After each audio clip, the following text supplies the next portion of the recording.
Hello students, welcome back to my channel. So students, पिछले video में हमने पढ़ा था लाइफ प्रोसेस एंड न्यूट्रिशन में जैव प्रक्रम और पोषण में।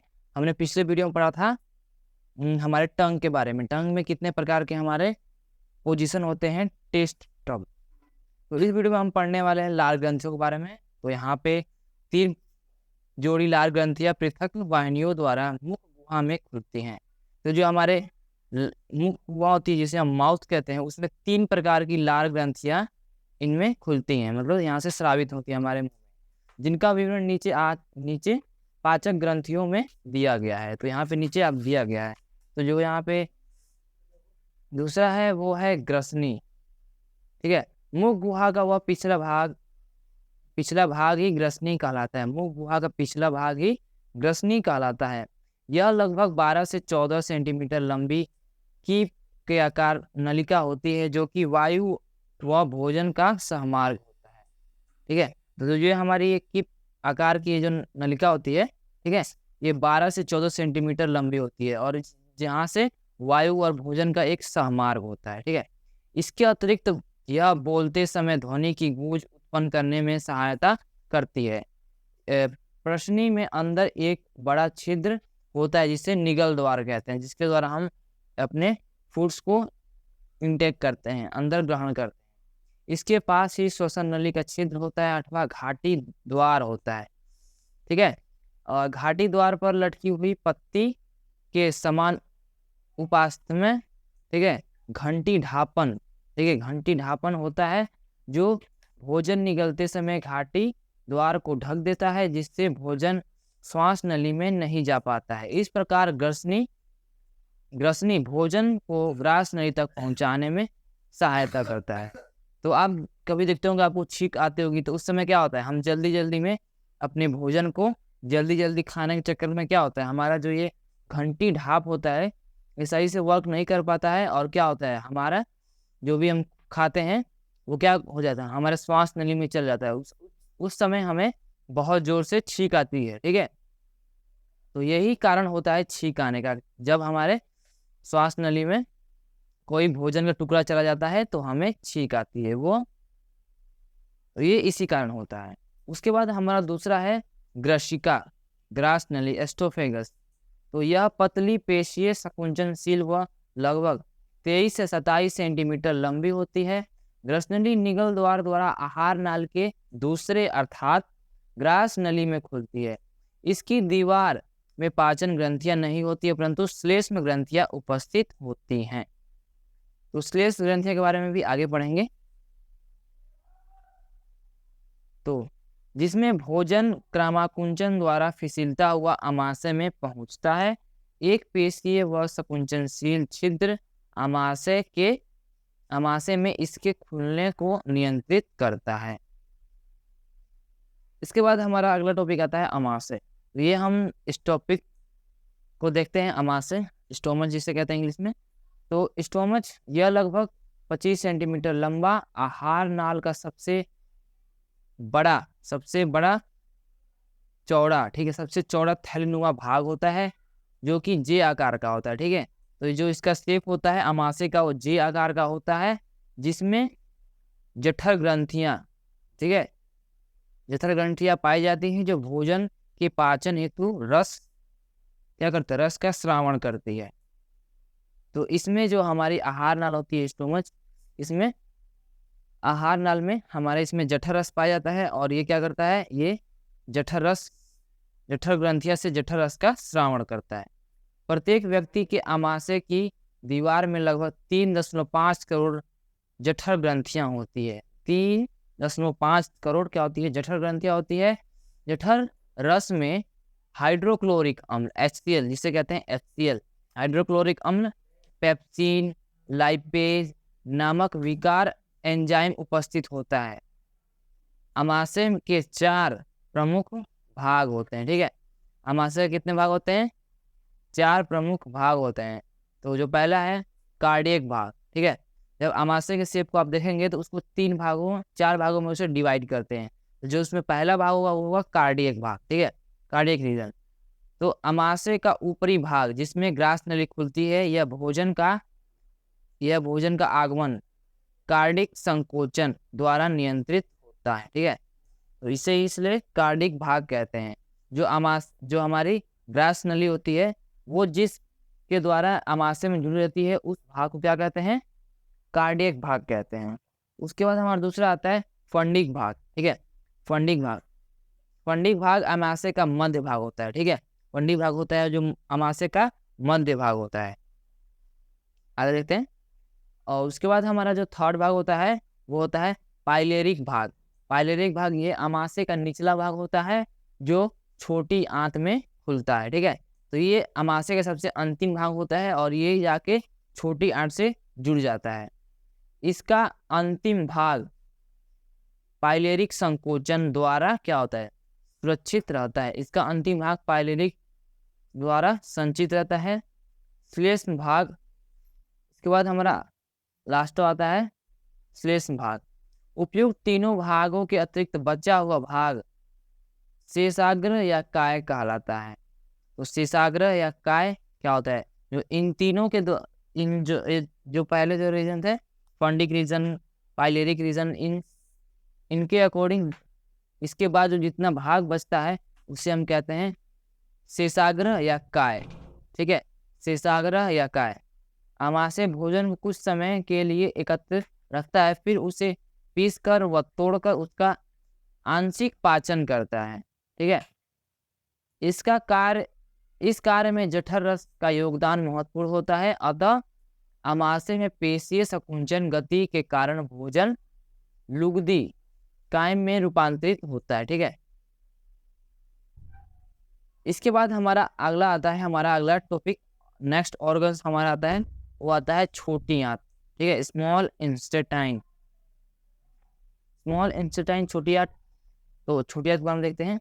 यह भोजन के पाचन तथा अवशोषण का मुख्य केंद्र होती है। यह भोजन का पाचन एवं अवशोषण का मुख्य केंद्र होती है।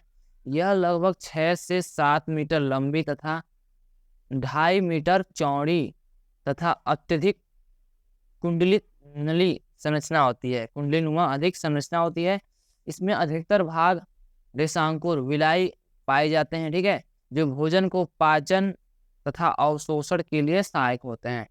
तो अब अगले टॉपिक में भी विलाई के बारे में पढ़ेंगे कि विलाई किस तरह वर्क करता है। ठीक है, तो इसमें क्या होता है, जो हमारी छोटी आंत होती है यही भाग पाचन और अवशोषण का मुख्य केंद्र होता है। जो इसकी लंबाई चौड़ाई होती है वो 6 से 7 मीटर लंबी होती है और चौड़ाई इसकी 2.5 मीटर चौड़ी होती है। और ये अत्यधिक कुंडलीनुमा संरचना होती है और इसमें रसांकुर पाए जाते हैं, जो इसी रसांकुर द्वारा हमारे भोजन का अवशोषण होता है। तो इसमें निम्न 3 भागों में बांटा जा सकता है। तो इसे निम्न 3 भागों में यहाँ पे बांटा गया है। तो देखते हैं अगला भाग कौन सा है। तो पहला है ग्रहणा। ठीक है, यह लगभग 25 सेंटीमीटर लंबा सी व अथवा यू के आकार की होती है। इसमें पाचक एंजाइम को स्रावित करने वाली ग्रंथियां का अभाव होता है, परंतु इसमें ग्रहण ग्रंथियां तथा बर्नर ग्रंथियां पाई जाती है जो श्लेष्म का श्रावण करता है। यह पित्त वाहिनी द्वारा पित्त रस का एवं अग्नाशय वाहिनी द्वारा अग्नाशय रस का कायम में मिलाते हैं। ठीक है, तो ये जो भाग होता है ग्रहणा, ठीक है, ग्रहणा इसकी जो लंबाई होती है वो 25 सेंटीमीटर होती है और इसका जो आकार होता है सी अथवा यू आकार का होता है। ठीक है, और इसमें पाचक एंजाइम का श्रावण होता है और इसमें 2 प्रकार की ग्रंथियां पाई जाती हैं। पहला है ग्रहणी ग्रंथियां तथा बर्नर ग्रंथियां, जो क्या करती है, जो श्लेष्म का श्रावण करती है। यहाँ पित्त वाहिनी द्वारा क्या होता है, पित्त रस का श्रावण एवं अग्नाशय वाहिनी द्वारा अग्नाशय का आकर, ठीक है, कायम में मिलाते हैं। तो इसी भाग में पित्त रस व अग्नाशय रस आके मिलते हैं और यहाँ से हमारा फिर पाचन का नेक्स्ट स्टेप पूरा होता है। उसके बाद हमारा जो दूसरा भाग है मध्यांत्र। ठीक है, मध्यांत्र। तो मध्यांत्र नीचे की ओर ग्रहणी मध्यांत्र में खुलती है, जो लगभग 2.4 मीटर लंबी कुंडाकृत नलिका होती है तथा इसका व्यास 4 सेंटीमीटर होता है। उसके बाद अगला हमारा आता है शेषांत्र।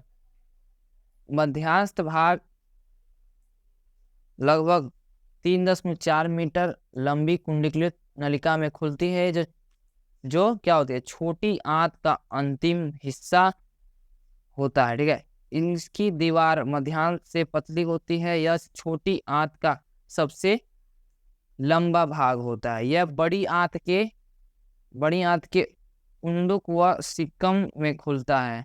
छोटी आंत के इस भाग में रसांकुर उपस्थित होता है, जो कि पचे हुए भोजन को क्या करता है, पचे हुए भोजन को अवशोषण को दोगुना बढ़ा देता है। छोटी आंत की शुरुआत में ही प्रोटीन, कार्बोहाइड्रेट, न्यूक्लिक अम्ल, वसा का पूर्ण रूप से पाचन होता है तथा इसके शेषांत्र में मुख्यतः पचे हुए भोजन का अवशोषण होता है। तो इस शेषांत्र में क्या होता है, प्रोटीन, कार्बोहाइड्रेट, न्यूक्लिक अम्ल, ठीक है, वसा, फैट्स वगैरह क्या होता है, यहीं पे पूर्ण रूप से यहाँ पे इसका अवशोषण हो जाता है। तो आप ये इमेज देख सकते हैं, ये है हमारी बड़ी आंत है। ठीक है, ये हमारी बड़ी आंत का इमेज है। तो अब चलते हैं आगे। तो अब बड़ी आंत को हम देखते हैं। तो वो था हमारा बड़ी आंत की इमेज और ये रहा हमारा बड़ी आंत। तो अब बड़ी आंत को हम देखते हैं।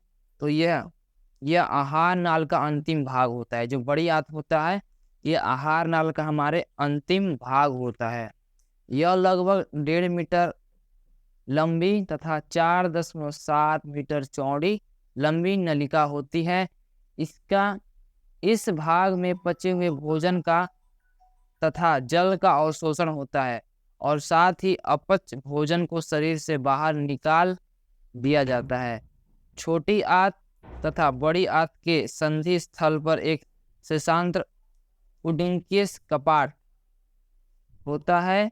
बड़ी आंत को 3 भागों में बांटा जा सकता है। ठीक है, बड़ी आंत को भी 3 भागों में बांटा जाता है। तो एक असेंडिंग ऑर्डर, डिसेंडिंग ऑर्डर, ऐसे ही इसे बांटा जाता है। तो इसमें जो पहला भाग है उससे क्या कहते हैं, सिक्कम या उंडुक। तो सिक्कम लगभग 5.8 सेंटीमीटर लंबी नली होती है। यह छोटी आंत तथा बड़ी आंत के मिलने के स्थान पर उंगली से दृश्य नलिका जुड़ी होती है, जिसमें कृमि रूप परिशेषिका हो, इसे कृमि रूप परिशेषिका कहते हैं। ठीक है, तो जो ये हमारे सिक्कम है, इनके अंदर एक उंगली नुमा संरचना होती है। ठीक है, नलिका होती है, जिसे क्या कहते हैं, कृमि रूप परिशेषिका होती है। ठीक है, जो इसकी लंबाई होती है सिक्कम की 5 से 8 सेंटीमीटर लंबी होती है। ठीक है, और सिक्किम मानव में यह अवशेषी अंग है। ठीक है, और जो ये कृमि रूप परिशेषिका होती है, कृमि रूप परिशेषिका, यही क्या है, ये मानव का एक अवशेषी अंग है। ठीक है, तो पहले जो हमारे पूर्वज हुआ करते थे, उनके पूंछ भी हुआ करते थे। तो आपने नियम पढ़ा होगा। ठीक है, तो हम क्या करते हैं, जिस अंग का हम प्रयोग नहीं करते हैं, ठीक है, वो अंग हमारा क्या होता है, विलुप्त हो जाता है, कमजोर हो जाता है और उसका शेष बचता है। तो यही वो शेष है। ठीक है, कृमि रूपा परिशेषिका यही मानव अंग में वो पूंछ का बचा हुआ अवशेष है। आने वाले पीढ़ी में भी ये अवशेष गायब हो जाएगा। ठीक है, कभी कभी इस परिशेषिका में भोजन के कण पहुंच जाते हैं, जिसके सड़ने पर भोजन सूजन आ जाती है और व्यक्ति एपेंडिसाइटिस का क्या होता है, रोग से ग्रसित हो जाता है। तो जो यही अवशेषी अंग है, इसी में भोजन करते समय कुछ कचरे या कंकड़, ठीक है, क्या होता है, या भोजन क्या होता है, उसमें चला जाता है उस अवशेषी अंग में। तो क्या होता है, उस जगह में सूजन आ जाती है, वो सड़ जाता है, वहाँ भोजन सड़ता है, जिसके कारण व्यक्ति को क्या होता है, एपेंडिसाइटिस हो जाता है। तो ये था हमारा सिक्किम भाग, ये बड़ी आंत का सबसे पहला भाग होता है। अब हम चलते हैं बड़ी आंत का दूसरा भाग, जिसे कहते हैं कोलन।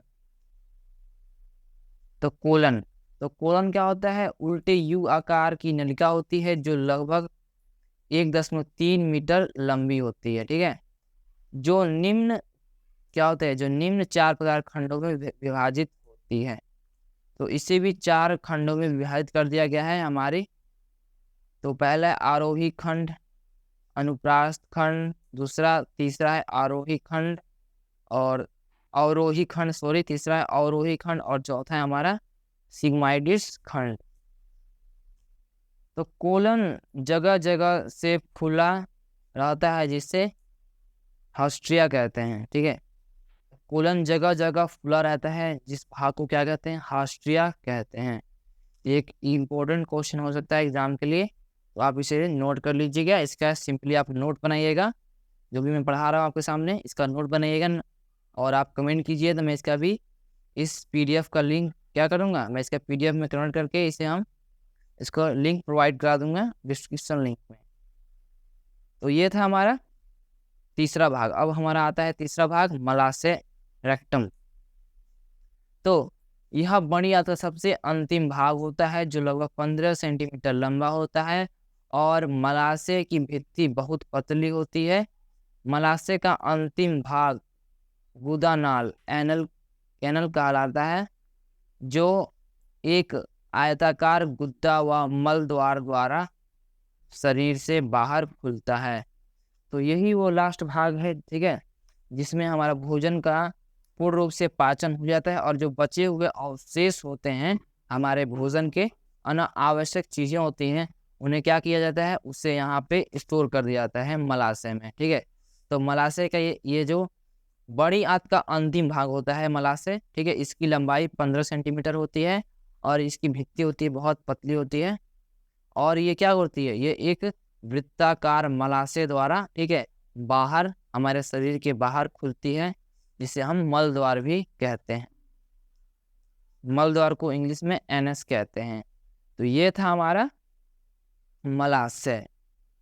तो ये हमारा पूरा ह्यूमन में हमारा पूरा पाचन तंत्र इस प्रकार पूरा होता है। पूरा पाचन तंत्र हम सीरीज वाइज पढ़ते आए। पाचन तंत्र सबसे पहला माउथ, ठीक है, फिर लाल ग्रंथियां, तीर्थ वगैरह, ठीक है, ऑस्टोपेगस, स्टोमच। तो इस प्रकार ये आता है हमारा सबसे अंतिम भाग। ये पाचन तंत्र का सबसे अंतिम भाग है मलाशय। अब चलते हैं हम अपने अगले टॉपिक की तरफ। यहाँ पे मलाशय के बारे में कुछ और इम्पोर्टेंट चीजें दी गई हैं। यहाँ पे है मलाशय की भित्ति में उपस्थित चूसक कोशिका तथा अवशेषी कोशिकाएं मलाशय की दीवार तथा मल को चिकना तथा लसलसा बनाए रखते हैं। मलाशय में मल में उपस्थित जल का पुनः अवशोषण होता है। तो यही क्या होता है, बड़ी आंत में मलाशय भाग में जल का पुनः अवशोषण होता है। इसके बाद हमारा आती है पाचक ग्रंथियां, ठीक है, डाइजेस्टिव ग्लैंड्स। आहार नाल से संबंधित पाचक ग्रंथियां निम्न है। तो आहार नाल में निम्न प्रकार की पाचक ग्रंथियां पाई जाती हैं जो नीचे निम्न है। तो चलिए देखते हैं पाचक ग्रंथियां के बारे में। तो सबसे पहले आती है हमारी लार ग्रंथियां। तो सिंपली भोजन, ठीक है, भोजन को ही क्या होता है, एंजाइम वगैरह होते हैं, इन्हीं से हमारा भोजन का पाचन होता है।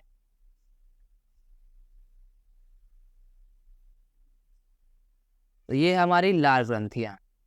तो मनुष्य में निम्न 3 जोड़ी लार ग्रंथियां पाई जाती हैं जो लगभग प्रतिदिन 1.5 लीटर लार का स्रावण करती हैं। ठीक है, तो जो मनुष्य में जो लार ग्रंथियां पाई जाती है, ठीक है, ये प्रतिदिन कितने 1.5 लीटर लार का क्या करती है, स्रावण करती है। ये निम्न प्रकार की होती है। तो पहला है यहाँ पे कर्णपूर्व ग्रंथियां, ठीक है, कर्णपूर्व ग्रंथियां यह चेहरे के दोनों पार्श्व भागों में कान व कपटोलों के पीछे स्थित होता है और यह स्टेनस की नलिका, स्टेनस डक्ट के द्वारा मुख गुहा में खुलता है। तो ये सबसे पहली हमारी जो लार ग्रंथियां हैं, ये कहती है हमारे चेहरे के दोनों पार्श्व भागों में कान व कपोलों के पीछे स्थित होता है। जो कान होते हैं कपोलों के, इन्हीं के बीच में पीछे क्या होता है, स्थित होता है। ठीक है, और ये स्टेनसन की नलिका स्टेंजल डक्ट के द्वारा मुख गुहा में खुलता है। लार में श्लेष्म लाइसोजाइम टाइलिन नामक एंजाइम होता है जो मंड को पचाने में सहायक होता है। ये सबसे बड़ी लार ग्रंथियां हैं, ठीक है। तो जो ग्रंथियां होती हैं, लार ग्रंथियां, ये क्या करती हैं, ये मुख गुहा में हमारे खुलती हैं और ये लाइसोजाइम टाइलिन नामक एंजाइम क्या करती है, श्रावण करती है।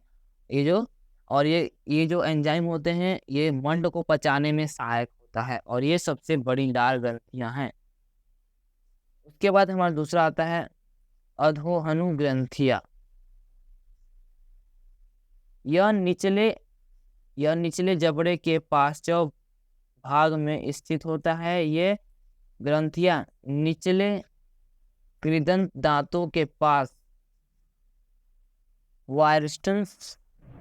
वायरस्टन्स नलिकाओं द्वारा जीवा के नीचे खुलती है। और वही इसके बाद हम आती है तीसरा अधोजिह्वा ग्रंथियां। ये जिह्वा के ठीक नीचे स्थित होती है तथा संकारी ग्रंथियां हैं। यह कई महीन रिविन्स व बार्थोलिन्स की नलिकाएं डक्ट ऑफ रिविन्स एंड बार्थोलिन्स द्वारा मुख गुहा में पार्श्व पर आकर खुलती है। लार में उपस्थित एमाइलिन टाइलिन मंड को शर्करा के रूप में क्या करती है, ये एंजाइम परिवर्तित कर भोजन को मीठा बनाती है, जबकि लाइसोजाइम प्रति जीवाणु कारक होता है। तो जो लाइसोजाइम होता है ये हमें जीवाणु से रक्षा करता है। जब भी हम कोई भोजन करते हैं तो लाइसोजाइम उसमें जो एंजाइम है हमारे भोजन में मिल जाता है। ये तीनों प्रकार की एंजाइम मिलती हैं, लाइसोजाइम टाइलिन, ठीक है, ये तीनों एंजाइम मिल जाती हैं और ये क्या करती हैं, हमारे भोजन में जो भी जीवाणु होते हैं उनको खत्म कर देती हैं। और इसमें क्या करती है, ये हमारे भोजन को मंड को क्या करती है, पचाने में सहायक होती हैं। तो ये था हमारा अधोजिह्वा ग्रंथियां। और क्या करती है, ये टाइलिन एंजाइम के मंड को क्या करती है, शर्करा के रूप में परिवर्तित कर उसे भोजन को मीठा बनाती हैं, ठीक है। देखो जब भी आप सूखा रोटी खाते हैं तो क्या करते हैं, हमें मीठा लगता है सूखा रोटी, क्योंकि जो एंजाइम होते हैं उसमें बहुत अधिक स्रावित होते हैं और जिससे हमें भोजन मीठा लगता है। तो अब चलते हैं अगले लार ग्रंथि के। तो दूसरा है हमारा जठर या अमाशय, जठर ग्रंथियां, ठीक है, जस्ट्रिक ग्लैंड्स। तो अमाशय की दीवार में निम्न 3 प्रकार की जठर ग्रंथियां पाई जाती हैं जो जठर रस का श्रावण करती है। पहला है कार्डियक ग्रंथियां और दूसरा है फंडिक ग्रंथियां। जैसा कि हमने पीछे स्टोमच के भाग में भी पढ़ा था, कार्डियक व फंडिक भाग, ठीक है। तो जो कार्डियक होता है ये अमाशय का ऊपरा भाग होता है जिसमें ग्रास नली खुलती है, जो हमने अभी पढ़ा था। और जो फंडिक भाग होता है ये अमाशय के मध्य भाग में उपस्थित होता है तथा जठर रस बनाता है और जिसमें पेप्सिन रेंडिन नामक एंजाइम एवं श्लेष्म तथा गैल्वेस्ट्रॉन नामक हार्मोन श्रावण होता है। इसके अतिरिक्त इस भाग में ग्रंथियां HCl हाइड्रोक्लोरिक अम्ल का भी श्रावण करती है जो कि जठर रस को अम्लीय माध्यम प्रदान करता है। यह जो ठीक है, जो जठर रस का क्या होता है, अम्लीय माध्यम कितना होता है, 1.5 pH होता है, जो इसका pH मान होता है 1.5 होता है। यह माध्यम जठर रस में उपस्थित एंजाइम को क्या करता है, क्रियान्वयन में महत्वपूर्ण भूमिका निभाता है। तो ये हमारा जठर रस। इसके बाद आता है हमारा पाइलेरी ग्रंथियां। तो इनसे केवल फ्लेम का श्रावण होता है जो विभिन्न पाचन श्रावणों जैसे कि HCl से अमाशय की दीवार को सुरक्षा करता है और जठर रस में उपस्थित एंजाइम क्या करता है, मुख्यतः भोजन में उपस्थित प्रोटीन का आंशिक रूप से पाचन करता है। तो ये था हमारा पाइलेरी ग्रंथियां। अब चलते हैं अपने लीवर के बारे में। लीवर यह मनुष्य शरीर का सबसे बड़ा ग्रंथिया होता है, वह अंग है जिसका भार लगभग 1,500 किलोग्राम होता है। यह उदर गुहा में डायफ्राम के नीचे तथा अमाशय के ऊपर स्थित होता है। तो ये था हमारा लीवर। लीवर क्या होता है, ये शरीर का सबसे बड़ी ग्रंथि होती है और अंग है। इसका भार लगभग 1500 किलोग्राम होता है। और ये उदर गुहा में डायफ्राम क्या करता है, हमारे श्वसन में सहायता करता है और अमाशय के नीचे उपस्थित होता है। मानव में यकृत में 3 पालियां लोब्स होती हैं, जो यकृत में पिंड में अनेक बहुभुजीय पिंडकों से बनी होती है, जिन्हें गिल्सन्स कैप्सूल्स कहते हैं। इन पिंडकों में यकृत कोशिकाएं का निर्माण होता है। जिसमें पित्तरस स्रावित होता है और यह पित्तरस यकृत के निकट स्थित थैलीनुमा संरचना पित्ताशय में यकृत होता है। तो जो हमारे यकृत होता है, इसमें क्या होता है, इसमें पित्तरस का निर्माण होता है और इसके निकट ही स्थित होता है हमारा थैलीनुमा संरचना पित्ताशय। और इसी पित्ताशय में हमारा पित्तरस एकत्र होता है, जो पाचन में हमारे सहायता करता है। परंतु जो ये पित्तरस होता है, ये कोई पाचन एंजाइम नहीं होता है, परंतु ये वसा के पाचन में सहायता करता है। यकृत मानव शरीर का एक अति महत्वपूर्ण ग्रंथिया है। यह मानव शरीर में पाचन के अतिरिक्त बहुत सारे महत्वपूर्ण कार्य करता है, जो निम्न है। तो जो पहला है वो हमारा है पित्तरस का श्रावण। आगे देते हैं। आमाशयिक रस में अम्ल के प्रभावहीन करने के लिए पित्तरस बनता है। जो स्टोमच से जो भी हमारा पाचन क्रिया संपन्न होता है, जो हमारा भोजन होता है, वो अम्लीय माध्यम रहता है। जो स्टार्च होता है, मंड होता है, वो हमारा अम्लीय माध्यम होता है।